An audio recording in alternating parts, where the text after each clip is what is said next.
Cuma di sini, orang-orang akan berbagi kisah, berbagi inspirasi, berbagi kebaikan.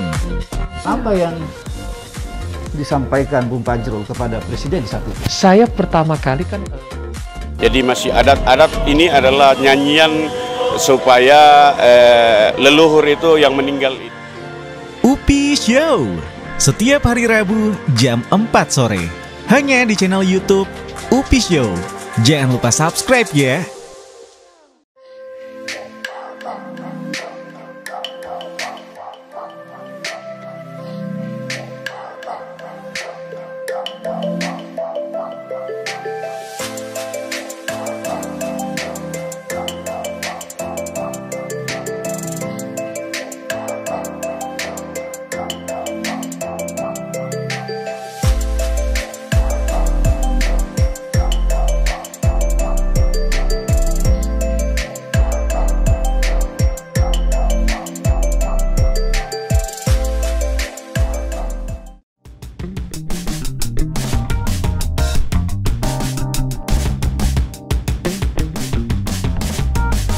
Assalamualaikum warahmatullahi wabarakatuh. Jumpa lagi bersama saya Upi Asmaradana dalam program UPI Show. UPI Show program berbagi kisah, berbagi inspirasi, dan berbagi kebaikan. UPI Show tayang di Kabar Indonesia dan jaringan Kabar Group Indonesia Network. Pada pagi hari ini, tim UPI Show berada di Kota Makassar, Sulawesi Selatan. Kita akan berbincang dengan Pak Haji Latunreng atau Pak Latu. Beliau sudah ada di samping kanan saya. Assalamualaikum. Waalaikumsalam warahmatullahi wabarakatuh. Sehat Pak? Selamat sehat, salam sehat. Semoga kita dalam lindungan Allah Subhanahu wa taala. Ya, oke, terima kasih banyak Pak Latu. Pemirsa UPI Show, Pak Latu ini sebenarnya adalah salah satu tokoh yang dimiliki Indonesia. Tapi karena ketokohannya ini tidak tercover dengan baik, sehingga kemudian kita juluki dia mutiara yang tersembunyi. Luar biasa Pak. Mutiara yang tersembunyi. Dan pemirsa UPI Show, sebelum kita bertanya ke Pak Latu, Pak Latu ini sebenarnya adalah sosok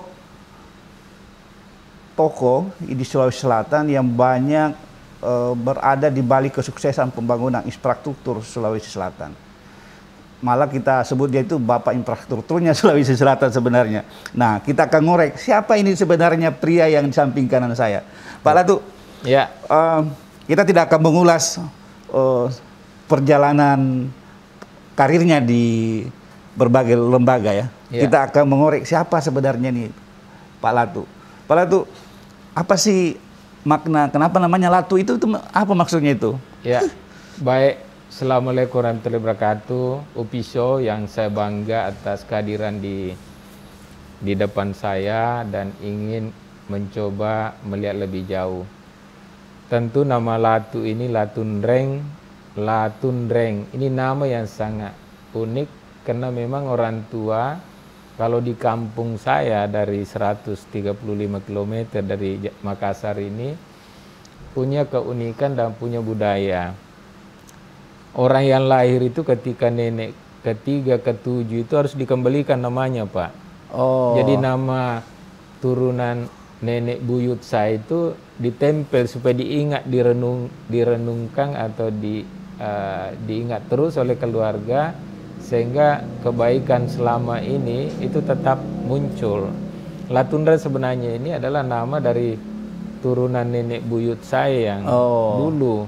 Kalau dulu saya dengar orang tua saya itu namanya Pandre Tunreng, Pandre Latunreng, Pandre, jadi memang pandai membuat emas atau apa di zaman itu. Jadi Pandre, jadi dipanggil itu Pandre.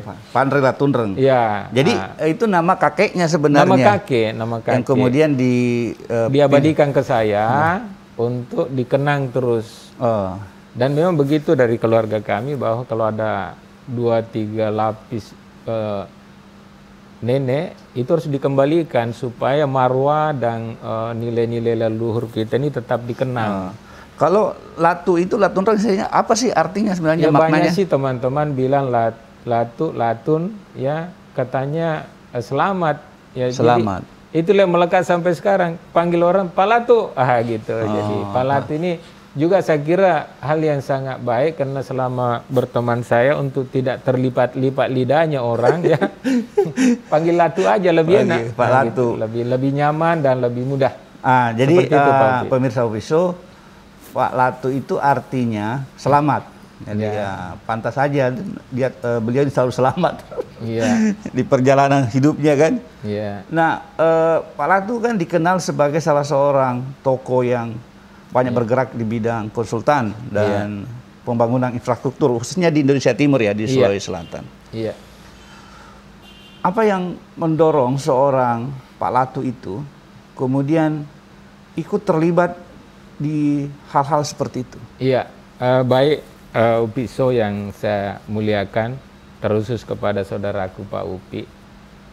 Saya sebenarnya masyarakat biasa, sederhana. Ya kalau dikatakan kami dari petani Pak, karena kita dari Sidendren Rapang. Ya. Ya lumbung padi. Jadi pada umumnya lumbung padi Sidendren Rapang itu kalau orang dari Sidendren tidak pernah bertani berarti bukan orang Sidendren. Oh. Ya dalam arti karena memang keluarga kita, orang tua kita memang pandai bercocok tanam. Nah cita-cita saya sebenarnya sederhana dan sangat simple karena kita ini dari petani. Pikiran saya setelah sekolah saya hanya melihat bahwa saya ini ya, idealnya paling pas saya ini jadi guru aja, memberikan ilmu, menerapkan kembali apa yang kami peroleh untuk mentransfer ke masyarakat. Tapi karena perjalanan hidup berkendak lain, Allah punya tujuan lain, ya setelah tamat SMA saya masuklah di IKIP. Nah di IKIP Pak, ambil jurusan teknik, arsitek, minor arsitek. Nah kenapa tadi Pak Upi nyambung ke infrastruktur supaya orang tahu saya tidak ujuk-ujuk ke infrastruktur, harus ada jembatan korelasi masuk ke sana. Nah pada saat saya di teknik sipil semester 2 saya dilibatkan berbagai pembangunan yang di kampus IKIP yang sekarang UNEM, UNM, Universitas Negeri Makassar, yang dipimpin langsung oleh Bapak Profesor Dr. Usain Abdullah, Dr. Usain.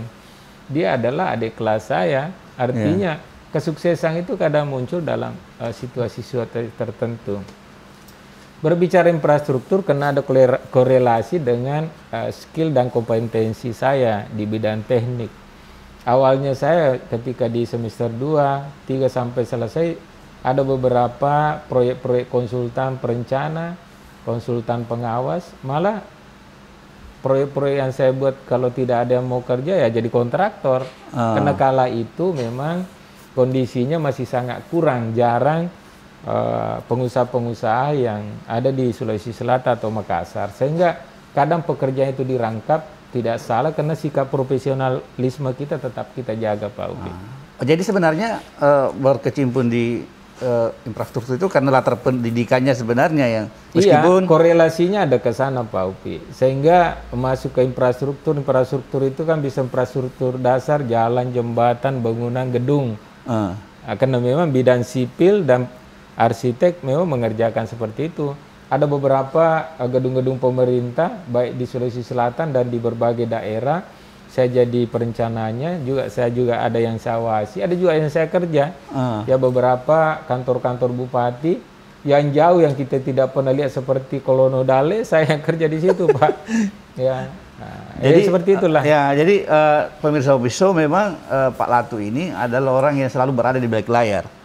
Dan hari ini kita munculkan dia di layar. Iya. Jadi sebenarnya gini Pak Upi, di belakang atau di depan tergantung jiwa dan harapan kita. Kalau berbicara dunia usaha memang selalu di belakang layar Pak. Ya karena filosofi dunia usaha itu ya bagi diri saya bahwa hanya di air yang tenang ya kita bisa mendapatkan dan melihat di mana jantan dan betinanya ikan. Beda persepsi kita yang teman-teman kita yang sangat pure kepada politik, ya tentu posisi popularitas penting, jadi harus di depan layar. Iya, benar. Ya, saya ini di depan layar sebenarnya hanya untuk menceritakan perjalanan hidup. Mudah-mudahan ada yang sama atau ada yang perlu dicontoh sepanjang memiliki korelasi yang baik untuk jadikan pedoman hidup, saya kira tidak ada salahnya Pak Upi. Iya. Dan yang berjasa nanti ini menjadi amal jariah ini adalah Pak Upi So yang punya dengan rekan-rekan. Iya. Karena menciptakan satu terobosan inspirasi itu tidak mudah. Allah pasti catat. Pak. Iya, Karena insyaallah, setiap amin. perjalanan orang melihat memiliki kebaikan, maka ladang amalnya kan lari ke Iya. Pak Upi. Amin, amin. Ya mengorbankan diri dengan kru, meliput saya bercerita. Iya. Insya Allah bermanfaat bagi kita. Amin, Karena niat saya itu tadi guru Pak, apa yang saya miliki saya ingin transfer. Karena di IKIP itu Pak Upi ada satu pelajaran Pak dari semester 1 sampai semester akhir. Itu proses belajar mengajar. Jadi mungkin kalau saya kadang bicara, kadang menggurui orang. Saya kadang juga tidak sadar karena saya pingin apa yang ada di otak itu harus nendang ke situ. Jadi sebenarnya pemirsa Upiso ini, Pak Latu ini sebenarnya seorang guru ya. Guru saya Pak. Guru. Dan memang ada saya punya akta 4 adalah mengajar. Ya. Ada itu enggak gampang diperoleh itu. Ya. Nah, makanya tanya semua wartawan di Makassar termasuk di Jakarta, kalau ada yang wawancarai saya itu saya bilang jangan pertanyaanmu saya jawab. Iya. Ya saya ingin hard disk ini saya pindahkan ke Anda sehingga apa yang Anda tulis bisa lebih dari 10 halaman dan bisa nanti menarasikan dengan baik agar publik bisa menyaring. Iya.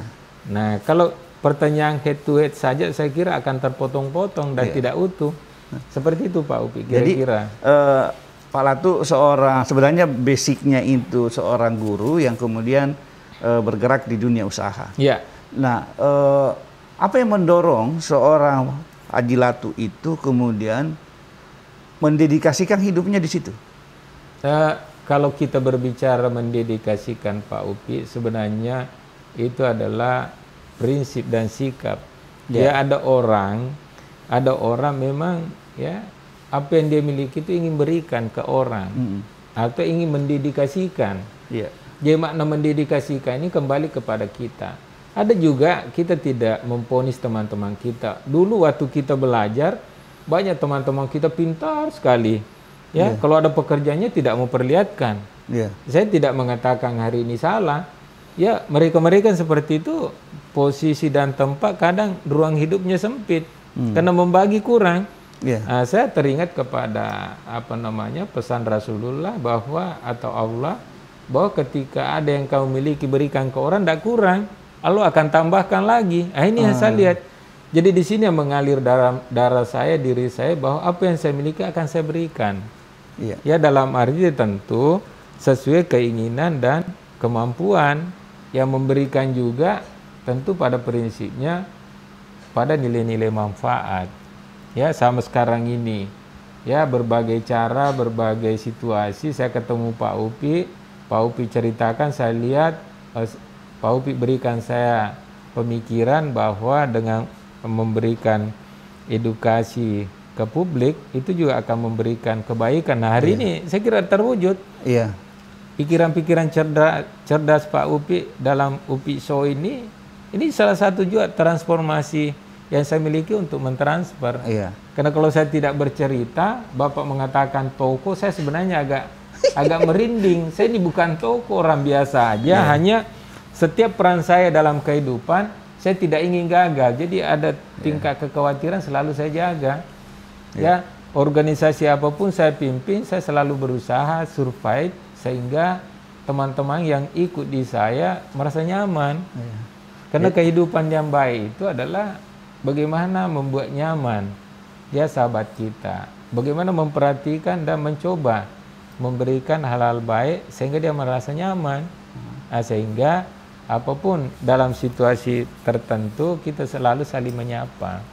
Orang biasa yang kemudian setiap sentuhannya menjadi luar biasa. Insyaallah.